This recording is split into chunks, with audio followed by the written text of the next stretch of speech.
Afternoon, everybody. Good afternoon. Commissioner, you know how this works. We have your testimony. All So right. anything Thank you'd you, like sir. to say, and then we'll get to questions. Thank you so much. Good morning, Council President Clark, Council President Chairman Greenlee, and members of City Council. I'm Carlton Williams, Streets Commissioner. Joining me today are Keith Warren, Deputy Commissioner for Sanitation, and Richard Montanez, Deputy Commissioner for Transportation, Chris Newman, Deputy Commissioner for Administration. I am pleased to provide testimony on Streets' Fiscal Year 2020 operating budget. The Streets Department is very proud of multiple initiatives we have embarked on as part of our Strategic Zero Waste and Vision Zero efforts.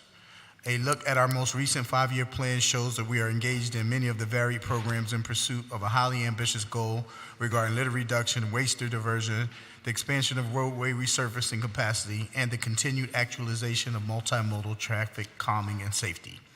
The department continues to improve the cost efficiency and effectiveness of the city's waste management operations through strategic planning and technology.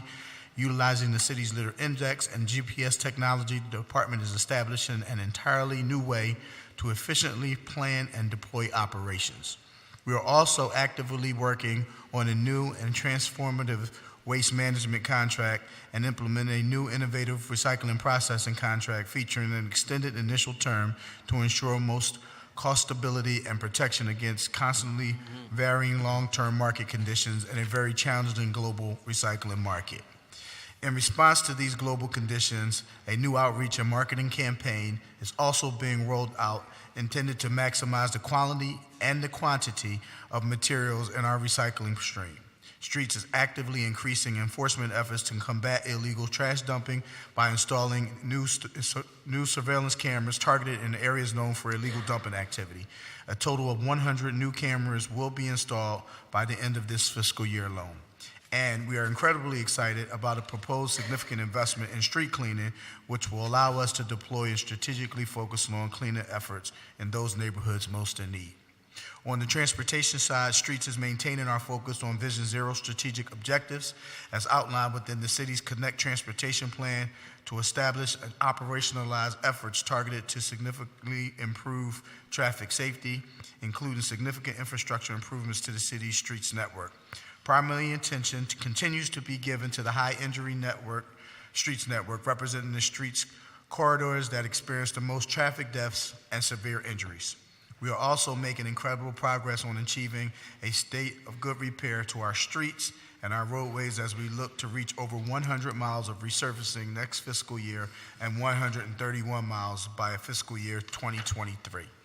In addition, a newly augmented grants and projects management staff hired this year will allow the department to further maximize the effectiveness and efficiency of grant funds and results completion of increasingly high volume of transportation, public works, construction, and design projects, many of which are focused on in high crime and low income areas of the city where improvements are not much needed.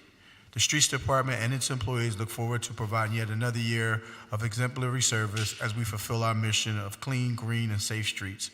Our budget request today allows for us to continue to pursue this objective. We therefore request your favorable consideration of this budget request, and we thank you for the opportunity to testify before you today. The deputy staff and I are happy to answer any questions that you may have at this time.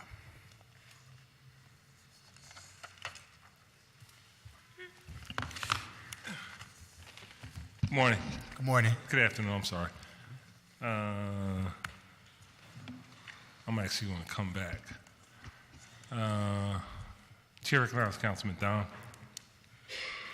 Thank you, Mr. President. Good afternoon, Commissioner and staff there. I know you had a briefing, I think it was last week, about the waste management contract, Yes. but maybe you just explain for the record. I know that the contract went up about $12 million for fiscal year 20. Yes. But you had an explanation as to why that occurred. Can you just put that on the record, why it went up $12 million? Yes, well, there are several factors. I think it's a combination of both. I think it's a combination of the request was both for recycling and for solid waste. Our recycling contract dramatically, well, is expected to dramatically increase in the next fiscal year due to the crisis that we're experiencing globally from the new regulations and sanctions that was put in China. China was, in fact, one of the largest imports of our domestic recycling products that we import. When they put standards for contamination rates at 0.5%, which is a standard that we don't believe any current municipality can meet, it dramatically increased costs. So now we have to look for new markets to distribute the material, which ultimately led to increases in our contracts. The structure of the contract will also change. In the past, it usually was a 1 year plus 3 renewable option years. Now it's a longer term because processors want to guarantee a longer term rate because of the volatility of the market. And so we're going to be paying a little bit more to recycle, but we think it's very important. We'll continue to do so, and hopefully in the future, domestic markets will open up where we'll be seeing favorable returns on our investment for the materials that we produce curbside. I also want to mention that the interim agreement in which we were kind of forced into taking half of our material to a waste-to-energy facility will end by the end of this month. We'll be returning 100% of our material back to processing our material at a material recovery facility. So are you saying that 100% of our waste gets reborn again, basically, or is it dumped somewhere, or some of it dumped in another location? Well, currently, right now, 50% of our waste is being sent to a waste-to-energy facility in Chester. In the past, 100% of our materials get recycled at a processing facility. There is a portion of that is contaminated that gets taken out, but most of it gets processed and then sold on the open market. So what I'm saying is 100% of that material will now return to that material recovery facility, and contamination will be our focus to try to reduce the amount of residuals that get taken out of the stream, so we can process as much of that material as possible. Does that mean, I'm trying to make sure I understand, does that mean that 100% of our waste is recycled? No, that means 100% of the things that we collect curbside will get sent to a processing facility that will process as much as it can minus the contamination. Okay. Then where does our waste that's not recyclable typically go? Well, we have, currently we have 2 vendors that accept our material. The waste-to-energy, aforementioned waste-to-energy facility in Chester takes some of our material, and Waste Management takes the other portion of it. Where do they take it to, though? They take it to their disposal facilities. One is a waste-to-energy facility where it's transformed back into electricity and put on back on the grid. The other actually uses a spec fuel, which changes it into an alternative fuel to be sold, and then the remaining portion is actually either waste-to-energy at their facility at Waste Management or landfill. And is there any impact by having increased recycling costs that we've had an ability to secure recycling performance grants from the state under Act 101, Section 904? So we will know the impact of that in this year's grant, and traditionally in the past, we've gotten about $1.5 million, which has been the highest of the state because we produce the most. We don't think it will have that much of an impact given the interim. It's only been a couple of months that this process was in place, and we don't think it will have that significant impact on our ability to secure future grants because we've always been the highest, and it's based on the ratio of who produces the most, who gets the most. And we've maximized every year. In fact, we've not been given as much as we probably should have given the amount of volume that we generate because I guess the state wants to fairly distribute it to other municipalities across Pennsylvania. Let me ask you another question because we had 2 or 3 calls in our office recently. Some article came out the other day. I don't know if you're aware of this. It was talking about running a gas-powered leaf blower. Did you see this article?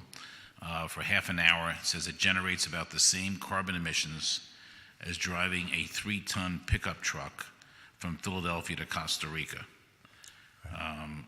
I am aware of that. We actually did a press conference yesterday to announce the mechanical leaf program. We are being very sensitive to the environmental concerns posed by groups who oppose us using this method. The issue is with us is that we have to efficiently and effectively remove trash off streets. At the press conference yesterday, I was able to effectively demonstrate why mechanical sweeping alone won't be effective. There was trash strewn lots on sidewalks, up against fenceways. It was very difficult for mechanical brooms. In fact, it's impossible because we don't drive on sidewalks. Someone has to get that litter into the street for it to be collected. And for us to do that much amount of streets in the given time that we have to use the most effective method. I will tell you also, Councilman, we also pilot and we're still looking at other systems that are out there. For instance, a couple of weeks ago, we looked at a power washing system that was connected to a sweeper that actually water washed the debris into the sweeper, into the roadway so that the sweeper can collect it. That process was extremely slow, which means that it would take us a tremendous amount of time to just complete a routed area. But we are open to changes. And so this is a pilot. We want to stress that.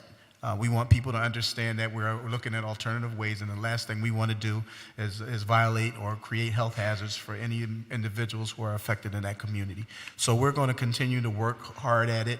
Right now, we're going to continue to try this pilot. If it does have those health effects, then we'll have to, circle the wagons and reconsider another option. But right now, this is the most effective method that we think that we could utilize in order to do a great job for the citizens of Philadelphia.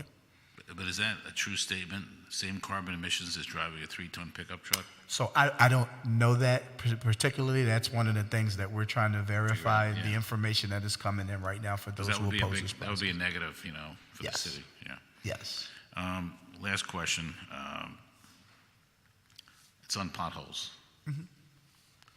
And it's really not, it's just a comment. And, sometimes perception's reality.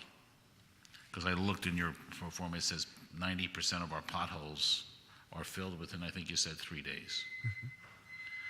But I think we need to do something dramatically different in this area that addresses the issue, because it's a number one, it's up there as one of the top 5, I'd say, complaints we get from residents about the condition of our streets. And I realized there was all these other issues of what happened in the past, but that they don't care about what happened in the past. They only care about when they're driving their car, and it's like a roller coaster ride for them on the streets. What are we doing to fix that problem?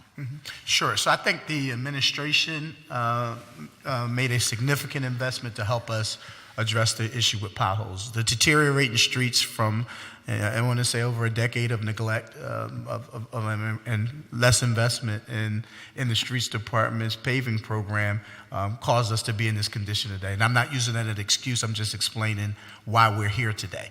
The issue of us moving forward is that we have to get on a resurfacing program that eliminates deteriorating streets the way that we're seeing them. The harsh winter conditions that we've had over the past couple of years, some other counties and municipalities in the northeastern region have even declared states of emergencies in their jurisdictions, and we're not there yet, but I'm just letting you know the magnitude of the problem is just not for Philadelphia, but we still have to make a concerted effort to make the investment. Last year, we added a second paving crew, and I wanted for the record to say that a paving crew is not just 2 or more people, it's 40 people.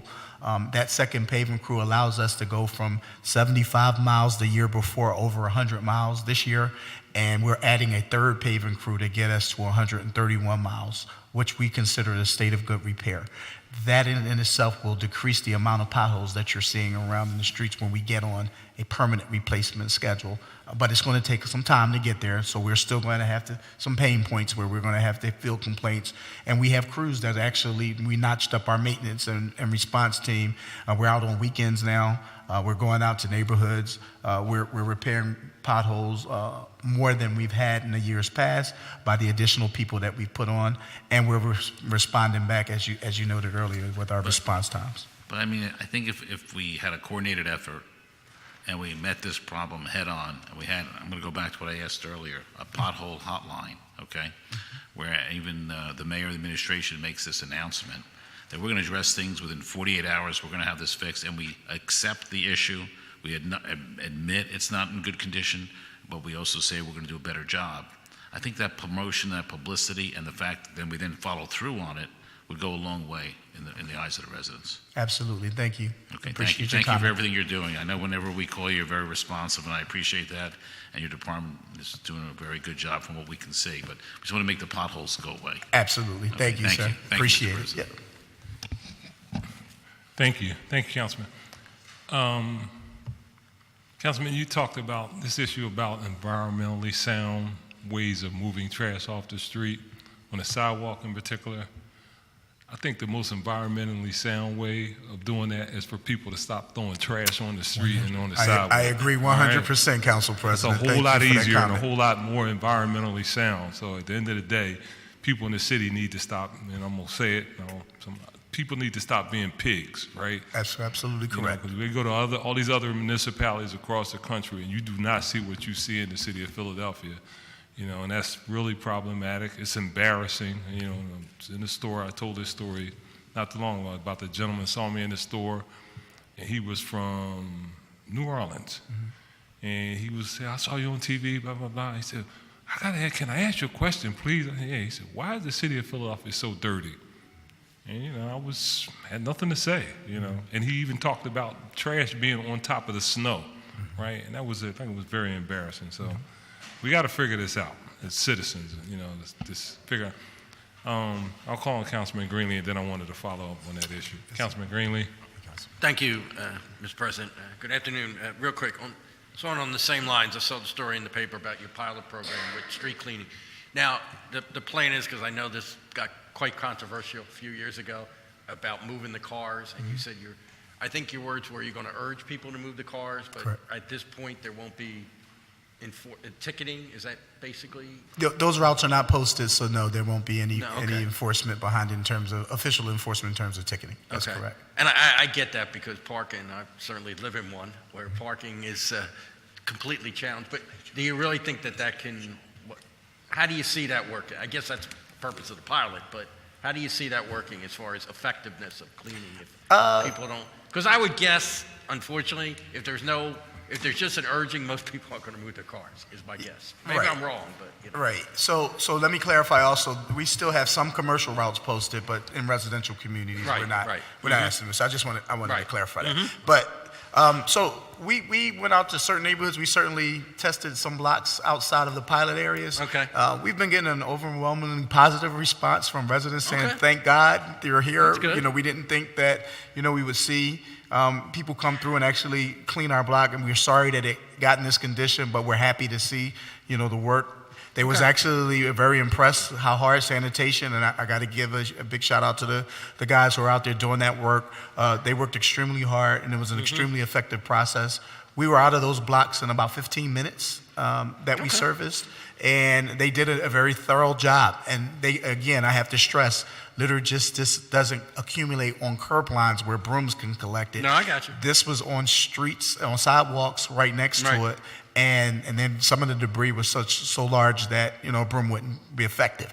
So those guys are out there doing more than just blowing it out from under cars. They're blowing it off sidewalks. They're picking up debris that's extremely heavy for the mechanical equipment, and they're leaving the block very detailed clean. And again, I want to just stress the importance of making sure that we have to do more than just the curb lines. We have to look at the sidewalks, the lots, and everything else that's associated with No, the absolutely, absolutely. And I think sanitation department does a very good job. I know people, for some reason, want to pick on them because neighbors, as Council President said, can't seem to stop throwing stuff in the street, Correct. which Yep. I don't get either. But in any event, one other question on another issue: dumpsters. Okay. Hope I have this right because I've been back and forth with L&I on this. I'll just give an example because we've heard about this. Drury Lane, where McGillen's is. Yep. There's got to be 20, 25 dumpsters on there. And from what I understand, the dumpsters, you're only supposed to have dumpsters on this block that you're on, correct? I mean, and it can't be 20, there's not that many businesses on Drury Lane. So I use that as an example, and I think there's other of these side streets. Now, as far as the enforcement, is that the streets department that, as far as take action against those dumpsters? The condition of the dumpsters, the enforcement is the streets department. That's correct. Enforcement, but also should they be there to start with, I guess? So that's a combination of streets and L&I. Our right-of-way unit approves the location. Pat Okay. O'Donnell is here today. You can talk a little bit more about that process. But when it comes down to the trash and the cleanliness of Okay. where those dumpsters are, how they look, and the conditions and who's responsible, that falls on sanitation. So Deputy Commissioner Keith Warren can also comment on the work that we've been doing to try to address that as well. Okay, all right, thank you. Do you want to talk about the right-of-way and placement as well? I guess it's both. It's Okay. you know, certainly the condition of the dumpster, condition of the dumpster, but also, should that dumpster even be there to start with, is the question, you know? Because even if it's maintained, you know, you got this row of dumpsters there, and are they all supposed to be there is the question. Good afternoon, Council. Yes, Keith sir. Warren, Deputy Commissioner, Streets for Sanitation. As far as the enforcement and condition of dumpsters, we over the winter have launched an intensive campaign to audit all dumpsters, the owners of the dumpsters, and the condition of all the dumpsters in Center City. In conjunction with LNI, we have been tagging dumpsters, contacting haulers, asking them to replace damaged dumpsters, haulers and users, and we conducted an audit of all the dumpsters for placement in conjunction with right-of-way. Some of the streets in Center City were historically designated to store dumpsters, which is an issue that we are running into, but we are evaluating a Now you process. say historically designated by whom? That is the $100,000 question. Okay. It's Because I think we passed a law a few years ago. I remember former Councilman Green put a law in that put some regulations on that. And I thought one of them was that you could only have, the dumpster could only be on the block where your business is. So the current state of that, I believe that is correct. Mr. O'Donnell could speak more to that, but there are some streets, a few streets in Center City where businesses face both sides of the street, and the dumpsters ended up in those streets. But we are now conducting an audit to try to straighten it all out. Okay. All right. Pat, you want to add? Good afternoon, Councilman. My name is Pat O'Donnell, Director of Transportation for the Streets Department. Regarding the location of those dumpsters within the public right-of-way, the right-of-way inspectors determine, they'll receive an application for the placement of a dumpster to be placed within the right-of-way. They'll go out, they'll identify if it's feasible or not to have that dumpster placed within the right-of-way at that location. But prior to us even receiving those applications, licenses and inspections will make a determination if the dumpster or the refuge cannot be contained within the property. We've seen a dramatic decline in applications for the dumpsters to be placed within the right-of-way since LNI has implemented this change. You say decline? Decline? Is that what you said? Yes, exactly. Those that are out there that are not in front of the property, they're there illegally. If they do not have an RFID tag, Deputy Commissioner Warren, sweep officers will be able to issue CVN for the illegal placement of the dumpster at that point. And if a CVN is issued, is there a point where the dumpster is removed if the owner doesn't remove it? Yes, if we determine that a dumpster is in an illegal location, we then place a sticker on the dumpster notifying the user and the hauler that they have 30 days to remove it from the right-of-way or face confiscation. Okay. All right, because I raise that because there's like a restaurant on that block who are having challenges dealing with the issue that Councilman Don brought up with the water department with the damage in the neighborhood. And then they said, and then we got like these 25, 30 dumpsters that, are, all over the place. So, all right, I appreciate that. Thank you. Thank you, Councilman. Chair recognizes Councilman Johnson. Thank you, Council President. I just want to take a moment to acknowledge Mr. Carlton Williams and his leadership under the Streets Department, as well as Keith Warren, who I text on a regular basis regarding addressing quality of life issues around illegal dumping and cleaning our streets, as well as Steve Lorenz and also Mr. Nick Epizito, who's working with us in Southwest Philadelphia on the Vision Zero Waste initiative. And so just a couple things. Give us an idea of the $200 million commitment that the mayor is proposing regarding paving throughout the city of Philadelphia. What's it going to look like? Also, our efforts around combating illegal dumping. Particularly, I know we put up cameras, but how are we going to go about monitoring those cameras to make sure that when individuals do dump, we're working with the Philadelphia Police Department and the detectives unit to actually focus on banning these guys from doing work here in the city of Philadelphia, like forever. And then just overall, our direction in terms of cleaning and greening the city of Philadelphia. I know we kicked off the mechanical sweeping program yesterday in Southwest Philadelphia, and a lot of my constituents were very excited about what's coming. And so just go on the record and just give us an idea of some of the things that you are working on as it relates to cleaning and greening the city of Philadelphia. Great. Thank you, Councilman. Appreciate all your support that you've given to the department in the past. Certainly look forward to continue our working relationship. The first thing in terms of street paving, the $200 million investment over the 5 years is a direct investment in street improvements in terms of resurfacing.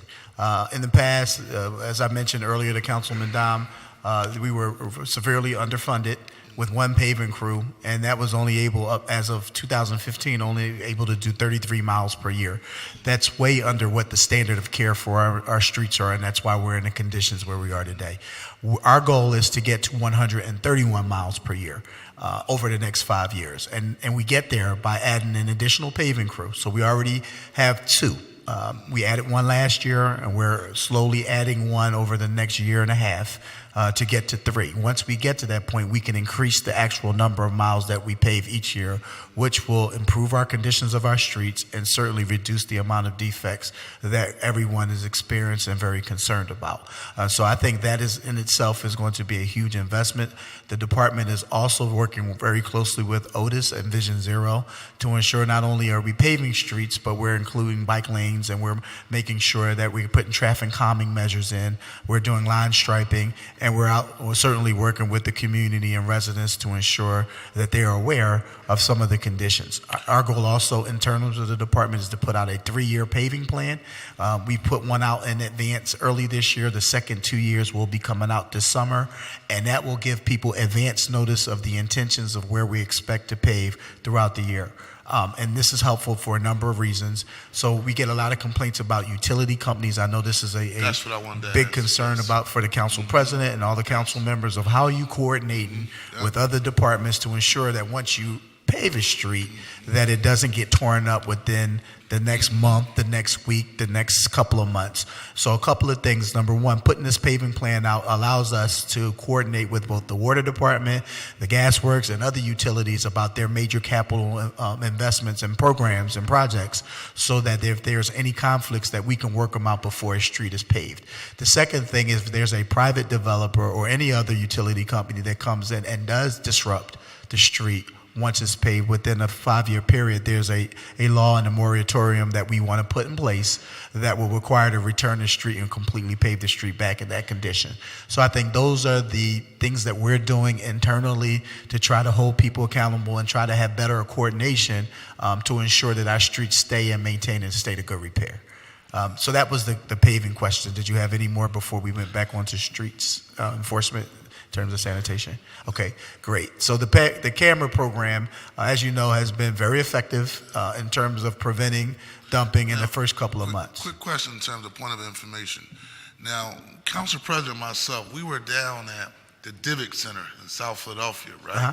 Did we pull up some of these same cameras that's connected to the Streets Department at the Divic Center in South Philadelphia? Yeah, my understanding that the cameras are interchangeable with the police department and the streets department for sure. That is correct, Council President, yes. So they're the same camera. We purchased additional cameras to go onto that network where we have access to. So where's the hub that actually monitors these cameras, and what's the hours in which they're being monitored? So there's multiple locations. The Divic is the first major one where the official enforcement action is actually implemented. But internally in streets, we also have monitors that we have in our offices. We have one at the TOC, which is our Traffic Operations Center. We're building another one at our new sanitation center located on Delaware Avenue and Wheat Chief. I believe that's Area 5. So we'll have actually trained personnel personnel trained by members of the DIVIC to do security and monitoring. Now, that would only be for an 8-hour period during a regular workday. So we don't have 24-hour surveillance, but what we do have is the capability to record and get information and then use that recording as an evidence against those who illegally dump in our city. I think we have about 7 or 8 cases right now that we've caught people actually in some well-known locations that we've turned over to the police department. Nick Esposito from the Zero Waste and Litter Cabinet effectively worked with the police department to secure an environmental detective who specifically works directly on the illegally dumped cases. So I think that is a huge progress for us in terms of now we have someone actually we can turn this over to have enforcement action, which I think was part of the problem in the past. Do you think contractors who are caught illegally dumping should be banned from doing business with the city of Philadelphia? Absolutely, if they're caught frequently. I mean, there's levels to it. So if we have a frequent flyer who continuously dumps and disobeys and disregards the laws, they should not be doing business in the city of Philadelphia. If we have a one-time dumper who thought he could get away with it, I think the penalty should be so severe enough that he would think twice about doing it again. So that means fines, increased fines, and community service and remediation payments to the city for having to clean the mess up. You know, I'm exceeding my time. I'm just going to push for one last, if the council president would give me a little latitude, and just one last component. The Future Track program, how many young people are participating? How many alleyways are being cleaned? What's the status of the program? Because, you know, we talk about the issue of gun violence and poverty here in the city of Philadelphia. I think that was just such an awesome program to expand and get more young people involved as an alternative to them standing on the corner. And on a day-to-day basis, when I go to community meetings, one of the biggest issues that we deal with is alleyways, right, that are filled with debris from contractors, right? And residents say, at the end of the day, if a fire shall happen and they need to get out their alleyway, and I'm a prime example. One time when I was a kid, my mom cut her foot, right? And we were in the house, right? And we had to go to the hospital, right? And during these times, Council Pres, we locked the door with a key in the house, right? So you need the key to get out the house, right? So we had to go through the alleyway, right? And so we got through it, right? This was when I was a kid, like the late 70s, like 78. But if that happens today, right? You're not getting out that alleyway because contractors, 9 times out of 10 is contractors and trifling neighbors that just throw trash bags and stuff in the alleyway. But neighbors are told they're responsible for the property up to the middle of the alleyway line. And so I think, you know, that law should be changed. I think the city of Philadelphia should find ways to clean alleyways. But nevertheless, Future Track is a program that has been doing it while we replace the light bulbs. What's the status, and can we expand it?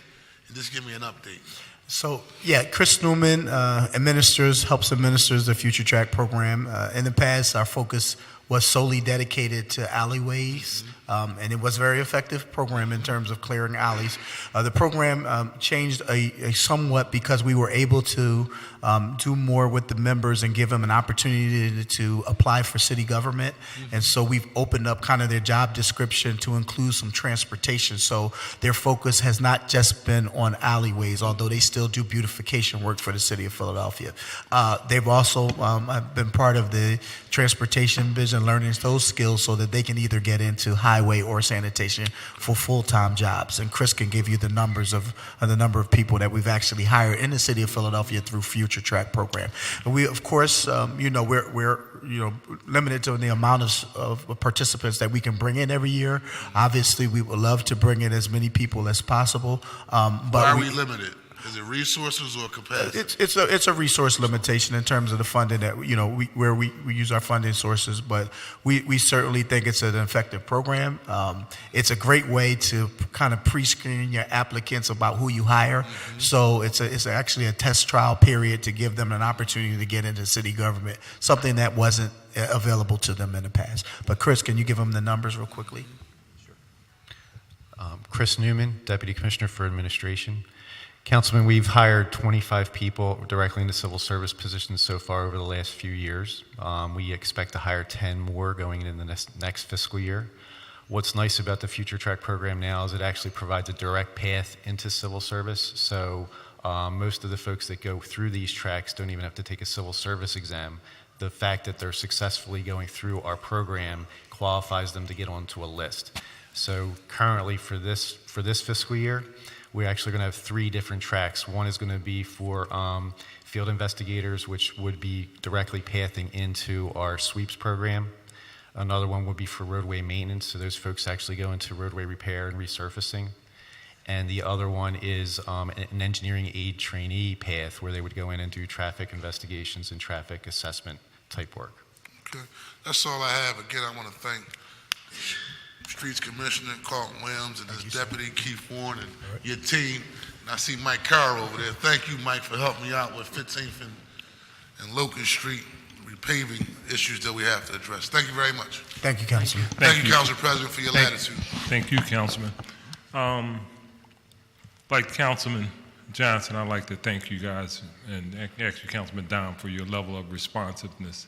We were out the other day up on Old York Road looking at some issues up there, and I want to thank all of you for not only being responsive, the drop of the hat out in neighborhoods, but coming to community meetings. So that means a lot to us. As I've always said, all due respect to everybody else, but Streets and L&I, from my perspective, has been the most responsive departments as it relates to the things we need to do. Appreciate it, Council President. I want to ask you a couple of questions. See, we dealt with the issue about the street sweeping, but I do want to follow up to some degree. And maybe you can or cannot answer this question. So in a lot of neighborhoods, you get to travel around, and there seems to be a direct relationship in the trail of debris/trash, particularly paper, plastic bags, and other types of candy wrappers and all of that, to the corner store. And again, I preference my question and comments by, at the end of the day, people need to stop littering. Bottom line, right? That will resolve a lot of problems. But there is this reality in the city of Philadelphia, and not necessarily a whole lot of different places, where people come out of the store and unwrap, do whatever, throw this stuff on the street. So what is the policy around stores? Because, you talk to a lot of store owners, and they say they don't necessarily like the fact that there's a lot of debris around the store. Having trash receptacles on the sidewalk of the store, is that allowed? It's actually Keith Warren, Deputy Commissioner for Sanitation. It's actually a requirement that if you're selling food, that you have a trash container out during the hours that you're open. Selling food? Right. All right. Is that enforced? I would like to say yes. Kind of hesitated. That was a pretty weak yes. And I'll preface to say not as much as it should be, Not as much Council as it should be, President. and So that is an issue, yeah. Yeah, we're covering the whole city with a small group of people, but as much as we can, we enforce it. All right. So do we encourage people, if you see, I don't like to, pick on any particular industry, but that's the problem. They got these stores, and they're all over the place, all over the city, and it's just debris all over the place. And I'm telling you, it's like close to, and you all see it, to the store. So should that be a 311 issue if people see non-compliance of issues relating to debris? And not only that, people putting out debris on the wrong day, all of the things associated. At some point, people need to have certain levels of enforcement and encouragement. I can recall we got very aggressive in recycling. We implemented that, and I gave Michael Nutter credit because nobody believed that we were going to be able to do recycling, and they banged the citizens into submission. Actually, me, because at first I was like, it's all should go on one thing, right? And recycling works from that perspective. So should we have a similar approach to ensuring that this whole littering issue gets resolved? Yeah, I think you made a good point about targeting it where the source of the trash is coming from, and you mentioned how you see candy wrappers and food wrappings that's just strewn all over the street, and you can almost trace it back to the location. Right. So I think there's certainly validity in that in terms of holding them accountable and making sure they're at least doing their part to offer a waste receptacle outside of their establishment during their operating hours and to clean up in front of their businesses because they're part of the community as well. And if they're investing in the neighborhood, if they're benefiting from the neighborhood, they certainly should be contributing to the quality of life in the neighborhood. Exactly. So we certainly should focus on that. I'll certainly work with definitely Commissioner Warren. The Zero Waste and Litter Cabinet is working also to try to do a similar program to ensure that trash cans are out in front of business establishments as required by law, and we'll follow up with the enforcement. Okay, We are please. also partnering with Commerce Department and some neighborhood groups around litter enforcement in commercial areas and food establishments. All right. So Yeah, you should see and we'll some- help, obviously, from our district, and I'm assuming that most council districts will be a part of anything we need to do, because, it is extremely embarrassing when people come from outside of the city, and people who live in the city. When you see the fact that the city of Philadelphia, unlike any other city, just has a serious litter issue. With respect to the short dumbing cameras, and again, I want to thank you all for being out, the ability when we don't have fiber in neighborhoods, can we give us a sense of where we are? Sure. And the likelihood of us being in a position to throw up cameras and be able to move them, because we know how people are when, like, thank you all for Ninth and, was it Ninth and Venango? Ninth and Venango. When we bang those folks, and my assumption is they're taking the debris somewhere else, but us having cameras that can move around. Can you tell me where we are in terms of having wireless cameras? Sure, Council President. Richard Montanez, Deputy Commissioner of Streets. We are working with OIT and the Police Department to spec out wireless cameras that will be running on Verizon's 4G network. OIT is currently trying to finalize those specs. As soon as they are, Streets Department will purchase 10 of them for our usage. All right, so OIT, they were in here yesterday. I wish I had them. Okay, I'll follow up and respond, because we need to be in a position to move, to be agile to address the problems as we move across our city. Let's give me this question. Street lights, LEDs, significant difference. What we did in Yorktown has made such a difference, and the people in the Yorktown community are very, very happy about the LED lights that were put in that area. We were in a position to actually have some capital dollars separate and aside from, I think, you all's budget to address that. Can you tell me where we likely will be as it relates to LED lights across the city? Sure. Time frame, Sure, Council President. realistic time frame. So, as you were aware, what we did in that neighborhood, we were very fortunate to secure a grant, $1 million grant, that we're doing all the lighting around the Market Frankfurt L on the east side, and we're actually expanding that program to 2 blocks on either side of the L, so that we can cover that area. We're also in the process of working with the Energy Office to see what our options are, to see how we can relamp the entire 150,000 lights that the city of Philadelphia has. We will be ready to come out hopefully in the next, by June, with an RFQ to then secure a vendor that will assist us to do this. So by June, I want to make sure I'm clear. By June, We're going to do an RFQ and then do an RFP. and So will by that June, we RFQ want to do the talk RFQ. about the entire city, or We need to put a plan together, and we also need to finalize our costs to see how much it is. And there are options out there of how you can do it. As you probably have heard, there's multiple options. Some municipalities are doing ESCOs, other municipalities are trying bonds, things like that. We want to make sure we present City Council the right choice, and the Energy Office will be better to speak on that behalf. all right, yeah, because we would like to, have that as part of our 5-year plan. This is a significant issue as it relates to combating crime and other quality of life issues. In the meantime, we are still revamping the city using some of our capital funds, and we are still actively going after grants to continue the revamping. Okay, thank you. So, SEPTA. And I got this as some prepared questions. Apparently, SEPTA has discussed adding traffic light controls to their buses, allowing buses to increase their speed by changing traffic lights as they approach, and I want to preface that appropriately. It is based on an analysis that the ridership, and correct me if I'm wrong, this is the information I got, ridership on a lot of SEPTA buses has gone down because the time frame and as it relates to timely and according to the schedule, people are not meeting that time because a whole lot of different Uber, people in lanes, I mean, all the issues associated with traffic flow. The ridership is down, and there was a discussion about the buses being able to change the lights.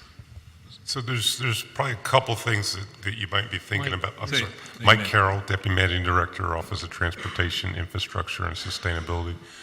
So we have actually implemented some improvements, and Rich may be able to give a little bit more detail on this, where there is essentially a device on every bus, and this will be every bus that gets procured from now until pretty much forever, which sends a signal out and lets either the signal or some central control at the traffic operations center know where it is.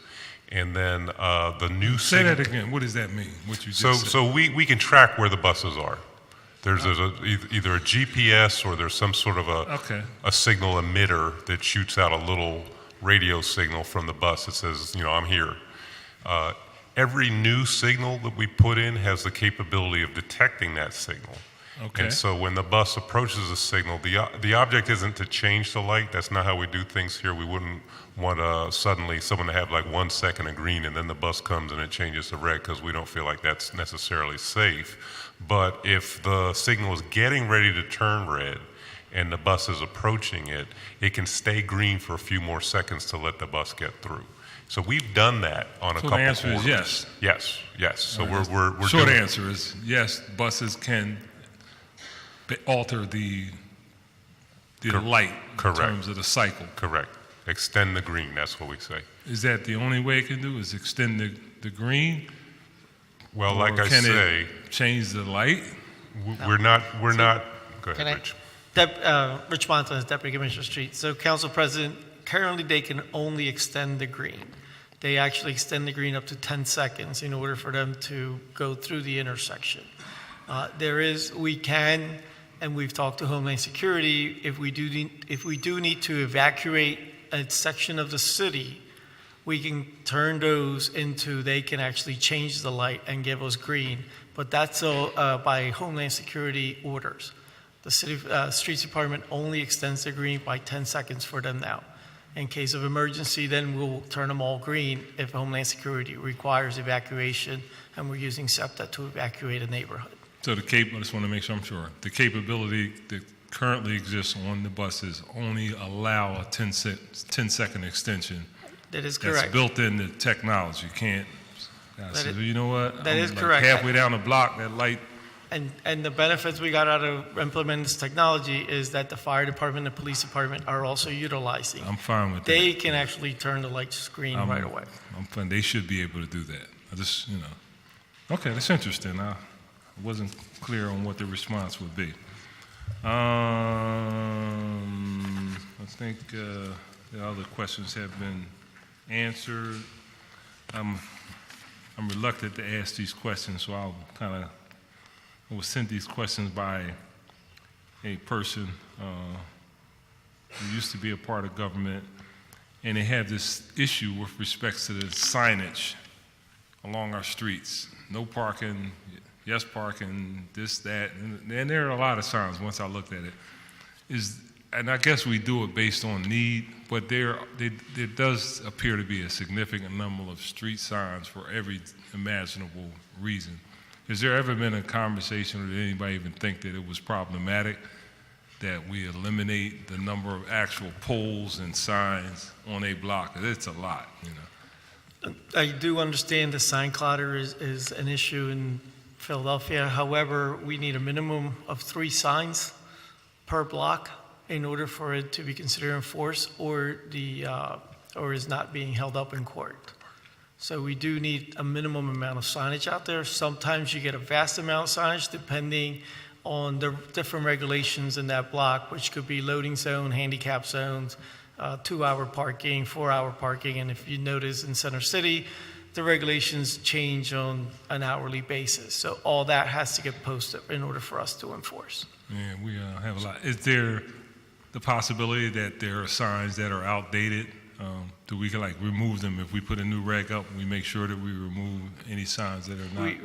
The streets department does update all the signage on the street if a new regulation passes. Okay. All right. Ms. Carroll, you wanted to add to Yeah, that? just wanted to mention, we have seen in a couple other cities, New York and Los Angeles, they've tried out some consolidated signs which reduce the amount of signage you need for parking restrictions that change over the course of the day or different hours for different days. And so that's something we're looking at, but we would have to really take that kind of on as a pilot before we were signed off on it. All right. Okay. All right. Thank you. Chair recognizes Councilman Don.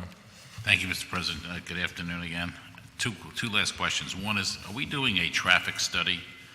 I know we talked about this last year at this time, about a traffic study because of the congestion that's going on. Have we done a traffic study, or are we planning on doing one? Yes, so we're involved in a study process which is focused on what we're calling Central Philadelphia, so a little bit bigger than Center City, also University City, parts of North Philly, South Philly. The main focus right now is to do an assessment of the data that we have. So this is going to be kind of a longer term process, but the first question we need to know is, if you look at the data that the city has, PPA has, SEPTA has, other stakeholders, some folks who are involved in planning work, we want to understand what we know and how well we know what we know, and then figure out whether we need to beef up our data collection ability. Ultimately, that has two benefits. One, it helps us do better planning so that when we really think about the better ideas that other places are thinking about, we know we can implement them. But also, we're hopeful we can do more in real time. And so combining that kind of data, some of the data that we hear is out there from a smart cities perspective, with more traditional methods we have to manage traffic, manage congestion in real time. We thought that was the best way to spend our resources to stand up that analysis. Well, my concern is that now with the traffic flow, we have bike lanes, which is fine, and now we have 20 to 25% of the items that people are purchasing over the internet. So we have all this additional trucking business, I guess, deliveries all over the city. Right. And that's only going to increase and put more demands. And I know other cities, for example, for deliveries have gone to, I think New York, like 12 midnight to 6 a.m. For deliveries. So I'm just thinking, those are the types of things we could do and study and implement. And we should talk to the people that are doing all the delivery. They may like it better because the streets are more open and might unclog some of our streets. Yeah, and that kind of change, we would certainly need to coordinate with council to change some existing legislation to allow us to do that. But like I say, the data we can get to figure out who's out there, what's getting delivered and where, that'll help us make those kinds of decisions. Well, how long does that take to figure that out? To figure which piece out? If we want to have delivery of goods and services from 12 midnight or whatever time we decide till 6 a.m. to free up the streets, I feel like that's something we would want to pilot too, so we probably would look for a specific corridor to try that out. We're going to need a pretty healthy process talking to the public, because some people feel very strongly about not having deliveries at night, as you have vehicles backing up and moving around, the beeping and the banging and that kind of thing can be a disturbance for people. So I couldn't tell you we could pull something off like that right away, but we need to have that type of engagement. I think council has a real strong role to play in that. is New York doing that now? They do it on a pilot basis. I think they have a couple different experiments they've taken on, and one of the ones that's most interesting is what they call a nighttime delivery program. One of the keys there is that they're working on the outreach with the buildings and the building operators to make sure somebody is there, because that's one of the things that's really key is when the delivery is being made, there have to be qualified people who can accept the goods. And some of the buildings have had problems finding people who are going to be there at 2 a.m. or 3 a.m. So we have to think this through before we do anything. I'll give you an example of an industry maybe we could start a pilot with would be restaurants. Because they're open at that time anyway, or they're cleaning up or whatever they're doing. At least we get all those delivery trucks off the street during the day that create a lot of the congestion.